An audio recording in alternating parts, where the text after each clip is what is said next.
Hello guys, എന്തുണ്ട് വിശേഷം? ഇപ്പം എല്ലാവർക്കും സുഖമാണെന്ന് വിശ്വസിക്കുന്നു. അപ്പോൾ ഇന്നത്തെ നമ്മുടെ വീഡിയോ എന്ന് പറഞ്ഞു കഴിഞ്ഞാൽ pros and cons of aviation, working in aviation എന്നുള്ള. ഇപ്പോൾ ഏവിയേഷനിൽ വർക്ക് ചെയ്യുമ്പോൾ നമുക്കുണ്ടാകുന്ന നമ്മളുടെ പ്രോസ് ആൻഡ് കോൺസിനെ പറ്റിയിട്ടാണ് ഈ വീഡിയോ ചർച്ച ചെയ്യാൻ വേണ്ടി ഉദ്ദേശിക്കുന്നത്. ഞാൻ കഴിഞ്ഞ ഒരു മാസം 2 months ബിഫോർ എങ്ങാനും ഒരു വീഡിയോ ഇട്ടായിരുന്നു ഗ്രൗണ്ട് സ്റ്റാഫിനെ പറ്റിയിട്ടുള്ള ഫുൾ ഡീറ്റെയിൽസ്.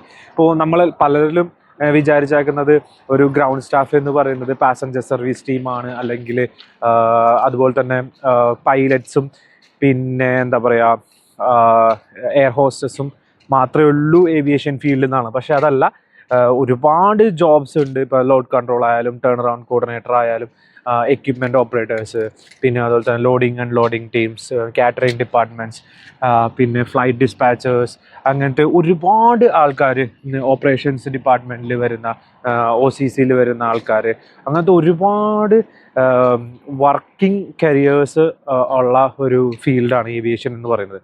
സോ മെയിനായിട്ടുള്ള ഒരു പ്രോ, അതായത് ഞാനിപ്പോൾ ഒരു 13 വർഷത്തോളമായി ഏവിയേഷനിലുള്ളത്. മെയിനായിട്ടുള്ള പ്രോ എന്ന് പറയുന്നത് നമുക്ക് ഇൻ്റർനാഷണൽ എക്സ്പോഷർ കിട്ടും എന്നുള്ളതാണ്. ഇപ്പോൾ നിങ്ങൾ ഇന്ത്യയിൽ വർക്ക് ചെയ്ത് കഴിഞ്ഞാലും, നിങ്ങളിപ്പോൾ ഇവിടെ വർക്ക് ചെയ്ത് കഴിഞ്ഞാലും, നമുക്ക് ഒരുപാട് പാസഞ്ചേഴ്സായിട്ട് നമുക്ക് കമ്മ്യൂണിക്കേറ്റ് ചെയ്യാനും, പിന്നെ അതുപോലെ തന്നെ ഒരുപാട് സ്റ്റാൻഡേർഡ് കമ്പനീസ്, അതായത് ഇൻ്റർനാഷണൽ കമ്പനീസായിട്ട് നമുക്ക് സംസാരിക്കാൻ വേണ്ടി പറ്റും.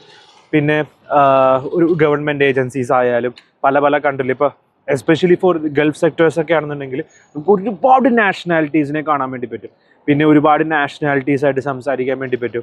സോ അങ്ങനത്തെ ഒരുപാട് നല്ല പ്രോസും കാര്യങ്ങളൊക്കെ നമുക്ക് ഏവിയേഷനിൽ വരുന്നുണ്ട്. പിന്നെ എല്ലാ ദിവസവും ഒരേ ജോബ് തന്നെ ആയിരിക്കില്ല നമുക്ക് കിട്ടാവുന്നത്. അതാണ് ഏറ്റവും വലിയ ഒരു പ്രത്യേകത എന്ന് പറയുന്നത്. ഇപ്പോൾ നിങ്ങളൊരു ഓഫീസ് വർക്ക് ചെയ്യുന്ന ഒരാളാണെന്നുണ്ടെങ്കിൽ എന്നും ആ ഒരു ഓഫീസിൽ പോകുന്നു, എന്നും സെയിം ആയിട്ടുള്ള ഒരു സംഭവം വരുന്നു. ഇപ്പോൾ അക്കൗണ്ട്സ് ആണെന്നുണ്ടെങ്കിൽ അക്കൗണ്ടിങ് മാത്രം ചെയ്യുന്നു. ഇവിടെ ആണെന്നുണ്ടെങ്കിൽ അങ്ങനെയല്ല. നിങ്ങൾക്ക് ഒരു വാസ്റ്റ് മെജോറിറ്റി ആയിട്ടുള്ള ഇന്ന് ചെയ്യുന്ന ജോലി ആയിരിക്കില്ല ചിലപ്പോൾ നാളെ ചെയ്യുന്നത്.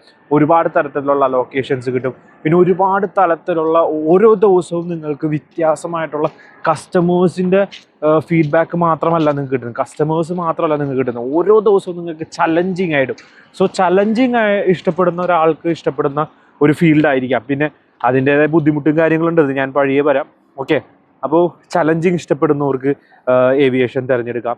പിന്നെ ഭയങ്കരമായിട്ടുള്ള എക്സ്പോഷർ നിങ്ങൾക്ക് കിട്ടും. പിന്നെ കൺട്രീസിലൊക്കെ പൊതുവേ നമുക്ക് നോക്കുകയാണെന്നുണ്ടെങ്കിൽ എയർപോർട്ട് എന്ന് പറയുന്ന അവരുടെ GDPയിൽ നല്ലോണം കോൺട്രിബ്യൂട്ട് ചെയ്യുന്ന ഒരു ഫീൽഡാണെന്ന് നമുക്ക് പറയാം. സോ നിങ്ങൾക്ക് ജോബ് സേഫ്റ്റിയും പിന്നെ അതുപോലെ തന്നെ ഗ്രോത്തും ഒരുപാട് ഉണ്ടാവും കമ്പാരിറ്റീവ്ലി വേറൊരു ഫീൽഡ് നോക്കുകയാണെന്നുണ്ടെങ്കിൽ. ഫോർ എക്സാമ്പിൾ, ഇപ്പോൾ നിങ്ങൾക്ക് ഒരു ഹൈപ്പർ മാർക്കറ്റിൽ നിങ്ങൾ വർക്ക് ചെയ്യുന്ന ഒരാളാണെന്നുണ്ടെങ്കിൽ ചിലപ്പോൾ ഹൈപ്പർ മാർക്കറ്റ് ചിലപ്പോൾ പൂട്ടിപ്പോവുക, വേറൊരു ഹൈപ്പർ മാർക്കറ്റ് വെച്ചിട്ട് നമുക്ക് റീപ്ലേസ് ചെയ്യാൻ വേണ്ടി പറ്റും. ഒരുപാട് കോമ്പറ്റീറ്റേഴ്സ് ഉണ്ട്. പക്ഷേ ഏവിയേഷൻ ഫീൽഡ് അങ്ങനെയല്ല. നിങ്ങൾക്കൊരു കമ്പനിയിൽ നിങ്ങൾ നിൽക്കുകയാണെന്ന് നിങ്ങൾ കമ്പനി പൂട്ടിപ്പോവുക എന്നൊക്കെ പറയുന്നത് റയർ കേസസ് ആണ്. ഈവൻ പൂട്ടിപ്പോയി കഴിഞ്ഞാലും അത് ഓപ്പറേഷനെ ബാധിക്കും. നിങ്ങൾക്ക് പറഞ്ഞാൽ മനസ്സിലായോ? അതായത് പെട്ടെന്ന് ഒരു കമ്പനി പൂട്ടിപ്പോയി റീപ്ലേസ് ചെയ്യുക എന്നൊക്കെ പറയുന്നത് ഭയങ്കര പ്രശ്നമാണ്. കാരണം അത്രയും ആൾക്കാർ ട്രാവൽ ചെയ്യുന്നുണ്ട്. പിന്നെ ഈ ട്രാവലിംഗ് ബൂം, ഇപ്പോൾ ഏവിയേഷൻ നമ്മൾ എടുക്കുകയാണെന്നുണ്ടെങ്കിൽ ഇപ്പോൾ ഒരുപാട് പേര് എന്താ പറയുക എയർ ട്രാവൽ ചൂസ് ചെയ്യുന്നുണ്ട്. കാരണം കൺവീനിയൻ്റ് ആണ്, ഫാസ്റ്റാണ്. പിന്നെ ഒരുപാട് പേര് എയർ ട്രാവൽ ചൂസ് ചെയ്യുമ്പോൾ തന്നെ ഇപ്പോൾ ഫ്ലൈറ്റ് ടിക്കറ്റ്സിൻ്റെ ചാർജസൊക്കെ കുറഞ്ഞു വരും. സോ നമുക്ക് എല്ലാവരുടെ കയ്യിലും പൈസ ഉള്ളതുകൊണ്ട് തന്നെ എല്ലാവരും അതായത് പല രാജ്യങ്ങളിലേക്ക് പോകാൻ താല്പര്യപ്പെടുന്ന ആൾക്കാരാണ്. സോ അങ്ങനെയൊക്കെ വരുമ്പോൾ തന്നെ ഇപ്പോൾ നമ്മളിപ്പോൾ ദുബായ് എടുത്ത് നോക്കുകയാണെന്നുണ്ടെങ്കിൽ ദുബായ് ഇപ്പോൾ ഒരു ഹബ്ബ് പോലെ തന്നെ ആയിട്ടുണ്ട്. ഇപ്പോൾ നിങ്ങളിപ്പോൾ ദുബായ് എയർപോർട്ടിലാണ് വർക്ക് ചെയ്യുന്ന ഒരു ആളാണെന്നുണ്ടെങ്കിൽ അവിടെയൊക്കെ ഒരു ഭൂമി എന്ന് പറയുന്നത് വളരെ വലുതാണ്. അപ്പോൾ നിങ്ങൾക്ക് മനസ്സിലായി എന്ന് വിശ്വസിക്കുന്നു.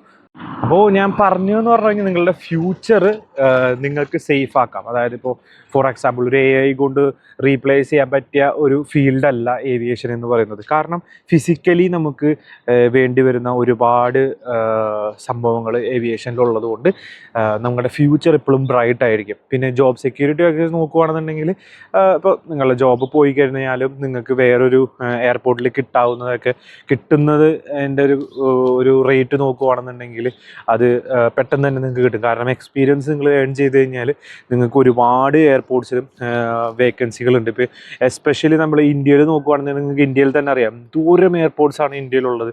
സോ ഈ പല പല ഫീൽഡിലുള്ള കമ്പനീസ് ഉണ്ട്. ഇന്ത്യയിലായാലും പുറത്താണെങ്കിലും ഒരുപാട് എയർലൈൻസ് ഉണ്ട്. സോ അവിടെയൊക്കെ നിങ്ങൾക്ക് ഡയറക്റ്റായിട്ട് കിട്ടാനും അല്ലെന്നുണ്ടെങ്കിൽ ഗ്രൗണ്ട് ഹാൻഡ്ലിംഗ് ഏജൻസിയിലൊക്കെ കിട്ടാനും ചാൻസസ് ഒരുപാട് കൂടുതലാണ്. പിന്നെയുള്ള ഏവിയേഷൻ ഇൻഡസ്ട്രിയിലുള്ള ഏറ്റവും വലിയ പ്രശ്നങ്ങളിലേക്ക് നമ്മൾ നോക്കുകയാണെന്നുണ്ടെങ്കിൽ എസ്പെഷ്യലി ഇൻ ഇന്ത്യ എന്ന് പറയുന്നത് ബേസിക് നമ്മൾ കയറുമ്പോൾ സാലറി വളരെ കുറവായിരിക്കും. ഇന്ത്യയിലൊക്കെ വളരെ കുറവാണ്. ഇവിടെ ആയിക്കഴിഞ്ഞാൽ നിങ്ങൾക്ക് ഫസ്റ്റ് ചിലപ്പോൾ കയറുമ്പോൾ നമ്മുടെ അട്രാക്റ്റീവായിട്ടുള്ള സാലറി കിട്ടണം എന്നില്ല. ചിലപ്പോൾ നമുക്ക് കിട്ടുന്നത് വളരെ തുച്ഛമായ ശമ്പളമായിരിക്കും. പിന്നെ ഒരു 5 വർഷമൊക്കെ കഴിയുമ്പോഴായിരിക്കാം ചിലപ്പോൾ സാലറി ഇൻക്രിമെൻറ്റ് കാര്യങ്ങളൊക്കെ നല്ല രീതിയിൽ വരുന്നത്. സോ അങ്ങനത്തെ ഒരു കോൺ ഏവിയേഷനിലുണ്ട്. അതൊക്കെ പക്ഷേ ഡിപ്പെൻസ് ആണ്. ഇപ്പോൾ നിങ്ങൾ നല്ലൊരു ജോബിലേക്കാണ് പെട്ടെന്ന് കയറുന്നതെന്നുണ്ടെങ്കിൽ ഇപ്പോൾ എഞ്ചിനീയറിങ്, മെക്കാനിക്സ് അങ്ങനെയൊക്കെയുള്ള ഒരു ഇതിലേക്കാണ് നിങ്ങൾ വരുന്നതെന്നുണ്ടെങ്കിൽ നിങ്ങൾക്ക് എന്താ പറയുക നല്ല പാക്കേജസ് കാര്യങ്ങൾ കിട്ടും. പക്ഷേ നിങ്ങളിപ്പോൾ ഗ്രൗണ്ട് സ്റ്റാഫോ അല്ലെങ്കിൽ വേറെ ഏതെങ്കിലുമൊക്കെ ആണെന്നുണ്ടെങ്കിൽ ഗ്രൗണ്ട് സ്റ്റാഫിൻ്റെ ഇപ്പോൾ പാസഞ്ചർ സർവീസോ ലോഡ് കൺട്രോൾ അങ്ങനെയൊക്കെ ആണെന്ന് വെച്ചാൽ ഇപ്പോൾ നിങ്ങൾക്ക് അട്രാക്റ്റീവായിട്ടുള്ള ഫസ്റ്റ് അട്രാക്റ്റീവ് സാലറി കിട്ടണമെന്നില്ല. പിന്നെ നിങ്ങൾക്ക് ഫ്യൂച്ചറിൽ വരും. സോ അതൊരു ബിഗ്ഗസ്റ്റ് കോണാണ്. പിന്നെയുള്ളൊരു പ്രശ്നം എന്ന് പറഞ്ഞു കഴിഞ്ഞാൽ നമ്മുടെ വർക്കിംഗ് കൾച്ചറാണ്. ഈ വർക്കിംഗ് കൾച്ചർ എന്ന് പറയുമ്പോൾ നമുക്ക് വർക്ക് വരുന്നത് റൊട്ടേഷണൽ ഷിഫ്റ്റ് ഉണ്ടാവാം, ചിലപ്പോൾ നൈറ്റ് ഉണ്ടാവാം, ഡേ ഷിഫ്റ്റ് ഉണ്ടാവാം. ചിലപ്പോൾ 5 ദിവസം ഡേ ആയിരിക്കും, ചിലപ്പോൾ അടുത്ത വീക്ക് ചിലപ്പോൾ മോർണിംഗ് മീൻസ് നൈറ്റ് കയറേണ്ടി വരും. ചിലപ്പോൾ കണ്ടിന്യൂസ് 2-3 വർഷം നൈറ്റ് ആയിരിക്കും. ചിലപ്പോൾ ടൈമിങ്സ് ചിലപ്പോൾ മാറ്റും. അങ്ങനത്തെ ചിലപ്പോൾ റൊട്ടേഷൻസ് കാര്യങ്ങളൊക്കെ ഉണ്ടാവും. പിന്നെ ഓവർ ടൈംസ് ചിലവർക്ക് ഓവർ ടൈം ചിലപ്പോൾ കിട്ടുമ്പോൾ അത് ചെയ്യാൻ പറ്റില്ല എന്നൊക്കെ വരും. സോ അങ്ങനത്തെ കുറേ പ്രശ്നങ്ങൾ കോൺസ് ഉണ്ടാവും. ഇപ്പോൾ ബാങ്ക് ജോലി എന്നൊക്കെ പറയുമ്പോൾ 9 to 5 അല്ലെങ്കിൽ ഒരു 10 to 6 ആഗ്രഹിക്കുന്നവരൊക്കെ ആണെന്നുണ്ടെങ്കിൽ ഏവിയേഷനിൽ വരാതിരിക്കുക. സോ അങ്ങനത്തെ ഒരു ജോബല്ല, ഭയങ്കര ചലഞ്ചിങ് ആയിട്ടുള്ളതും റൊട്ടേഷണൽ ഷിഫ്റ്റും ആയിട്ടുള്ള ഒരു ജോബാണ്. ഇനി നിങ്ങൾ ഇപ്പോൾ ഞാൻ നേരത്തെ പറഞ്ഞ പോലെ തന്നെ ടേൺ റൗണ്ട് കോർഡിനേറ്ററോ അല്ലെങ്കിൽ റാമ്പിലോ അല്ലെങ്കിൽ ഈ പറഞ്ഞ പോലെ ഓപ്പറേറ്റേഴ്സ്, ഡ്രൈവേഴ്സൊക്കെയാണ്, ലോഡേഴ്സൊക്കെയാണ് നിങ്ങൾ ചൂസ് ചെയ്യുന്നുണ്ടെന്നുണ്ടെങ്കിൽ നിങ്ങൾക്ക് എക്സ്ട്രീം വെതർ കണ്ടീഷൻസിൽ വർക്ക് ചെയ്യേണ്ടി വരും. എക്സ്ട്രീം വെതർ കണ്ടീഷൻസ് എന്ന് പറഞ്ഞു കഴിഞ്ഞാൽ റാമ്പിലൊക്കെ ഇപ്പോൾ നോർമലി നിങ്ങളൊരു 39 ഡിഗ്രി 40 ഡിഗ്രി ഉള്ള ഒരു സ്ഥലത്താണ് നിങ്ങൾ നിൽക്കുന്നുണ്ടെങ്കിൽ റാമ്പിൽ വരുമ്പോൾ 45 ഡിഗ്രി 43 ഡിഗ്രി ആവും. കാരണം റാമ്പ് എന്ന് പറയുന്നത് ടാർമാക്ക്, നമ്മുടെ ടാർ എന്ന് പറയില്ലേ സംഭവം, അത് വിരിച്ചൊരു സംഭവമാണല്ലോ. അതായത് ഫ്ലൈറ്റ് പോകാൻ വേണ്ടിയിട്ടുള്ള റോഡാണല്ലോ. അപ്പോൾ അവിടെ ഒന്നും ഉണ്ടാവില്ല, ഈവൻ ഒരു ട്രീസും കാര്യങ്ങൾ പോലും ഉണ്ടാവില്ല. സോ ഭയങ്കര ചൂടായിരിക്കും. സോ ചൂടാണെങ്കിൽ ചൂട്, തണുപ്പാണെങ്കിൽ തണുപ്പ്, റെയിൻ ആണെങ്കിൽ റെയിനൊക്കെ വെച്ചിട്ട് നിങ്ങൾ വർക്ക് ചെയ്യേണ്ടി വരും. സോ അതൊരു വലിയൊരു കോണാണ്. അപ്പോൾ ഈ 3 സംഭവങ്ങളും നിങ്ങൾ മനസ്സിൽ വെക്കുക. റാമ്പ് ചൂസ് ചെയ്യുന്നവരാണ്. ഇപ്പോൾ ഗ്രൗണ്ട് സർവീസസിൽ തന്നെ ഇപ്പോൾ പാസഞ്ചർ സർവീസ് ആണെന്നുണ്ടെങ്കിൽ നിങ്ങൾക്ക് വെയിൽ കൊള്ളണ്ടാവും, മഴ കൊള്ളണ്ടാവും, ഒന്നും എക്സ്ട്രീം വെതർ കണ്ടീഷനിലൊന്നും വേണ്ട. നിങ്ങൾക്ക് എന്താ പറയുക ടെർമിനലിൻ്റെ അകത്ത് ഇരുന്നാൽ മതി പാസഞ്ചർ സർവീസ് ആണെന്നുണ്ടെങ്കിൽ. ഞാൻ പാസഞ്ചർ സർവീസിനെല്ലാം പറ്റി പറഞ്ഞത് റാം സർവീസിൽ നിങ്ങൾ എടുക്കുകയാണെന്നുണ്ടെങ്കിൽ. ഇനി വരുന്ന ഏറ്റവും വലിയൊരു പ്രശ്നമാണ് പ്രഷർ എന്ന് പറയുന്നത്. ഈ ചില ഇൻ്റർവ്യൂസിലും ഇപ്പോൾ നമ്മുടെ റെസ്യൂമിലേക്ക് വർക്ക് അണ്ടർ പ്രഷർ എന്ന് പറയുന്ന സംഭവം ഉണ്ടല്ലോ. ഏവിയേഷനിലാണ് പ്രഷർ എന്ന് പറയുന്നത് ഭയങ്കരമായിട്ടുള്ള പ്രഷറായിരിക്കും നിങ്ങൾക്ക് കിട്ടാൻ വേണ്ടി പോകുന്നത്.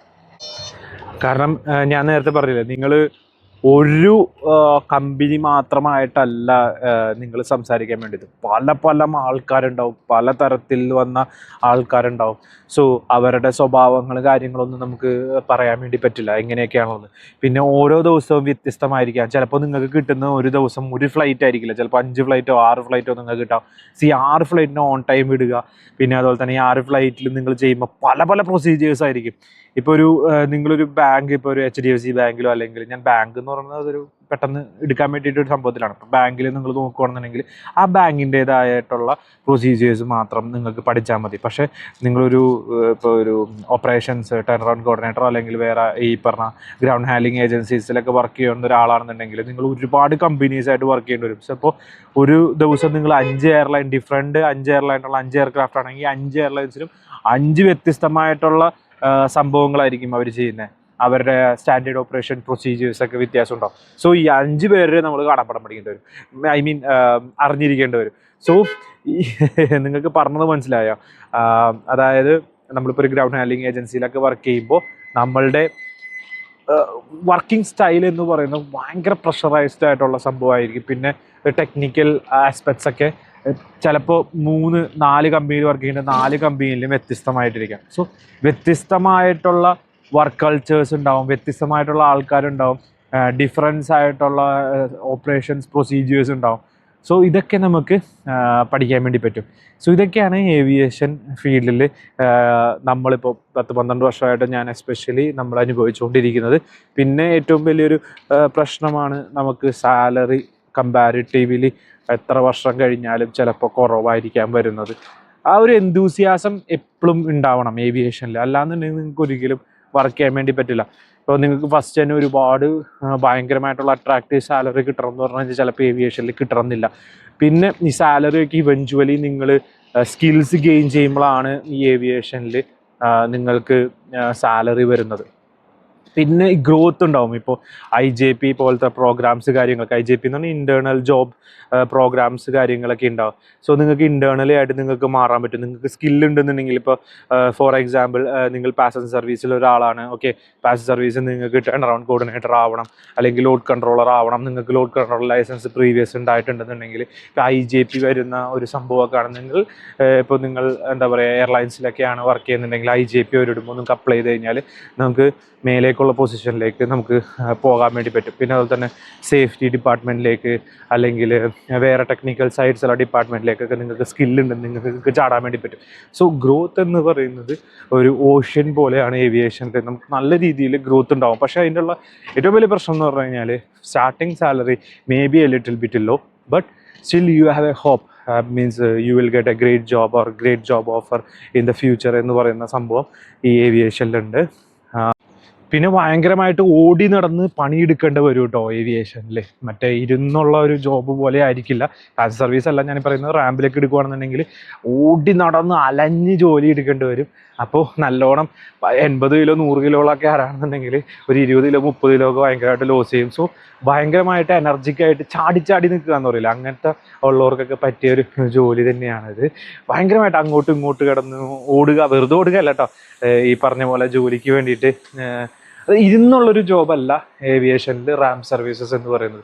എപ്പോഴും പല സ്ഥലത്ത് ചിലപ്പോൾ പല ഫ്ലൈറ്റ്, ചിലപ്പോൾ വേറൊരു 1 കിലോമീറ്ററൊക്കെ അപ്പുറമായിരിക്കും ഒരു ഫ്ലൈറ്റ് ഉള്ളത്. അപ്പോൾ നമ്മൾ സെയിം അന്നേ ദിവസം നമ്മൾ ഒരു ഫ്ലൈറ്റിൽ നിന്ന് മറ്റേ ഫ്ലൈറ്റിലേക്ക് ചിലപ്പോൾ നടന്നു പോകേണ്ടി വരും, ചിലപ്പോൾ വണ്ടി വിളിച്ച് പോകേണ്ടി വരും. അങ്ങനെയൊക്കെ ഒരു സംഭവങ്ങളൊക്കെ ഉണ്ടാവും. സോ ഒരു പിന്നെ പ്രീ റിക്വസ്റ്റ് ആയിട്ട് ഞാൻ നേരത്തെ പറഞ്ഞ പോലെ തന്നെ ഡിഗ്രി എല്ലാവരും എടുക്കുക. അതെ, ഡിഗ്രി ഏവിയേഷൻ ഡിഗ്രി വേണമെന്ന് നിർബന്ധമൊന്നുമില്ല.